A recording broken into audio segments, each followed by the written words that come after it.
One person is in custody after two people were shot in Westport very early this morning. This is just the latest act of violence to plague the popular area of town. And that is where we find KCTV5's Nathan Vickers with more tonight. Nathan.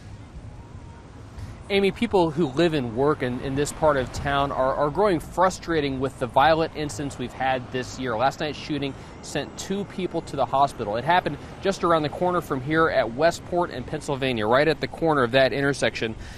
Police say it happened a little bit before 3 a.m. and one person is in critical condition. The other person shot has minor injuries. We spoke to a man who lives and works near here. Joshua Wilson says his wife saw the suspected shooter running from the intersection, and later at his apartment they saw police arrest that man.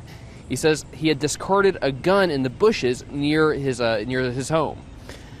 Others told KCTV5 they saw crowds of people trying to get away from that area after they heard the shots. Wilson says he still feels safe in Westport, but he's upset that these types of violent incidents are happening so close to home. It is very frustrating, especially with us that work down here. We don't want anyone to feel like it's unsafe to come down here. Like, I'm literally in this neighborhood 7 nights a week. I don't feel unsafe walking around, and that's the frustrating thing to us.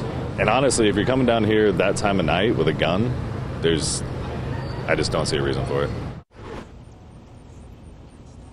Well, the Westport Business League responded to the attacks on Twitter. They said, "We're saddened for the families and their families, for the victims and their families. The city must step up to help stop the carrying and shooting of guns in Westport." They also wrote, "How many of our young people must be hurt or killed before our politicians act? We have solutions to keep people safe, but the city must act." Now, the Business League has been urging the city to privatize streets in Westport. That would allow them to put up metal detectors and come up with some means of keeping guns out of the district. Reporting live in Westport, Nathan Vickers, KCTV5 News.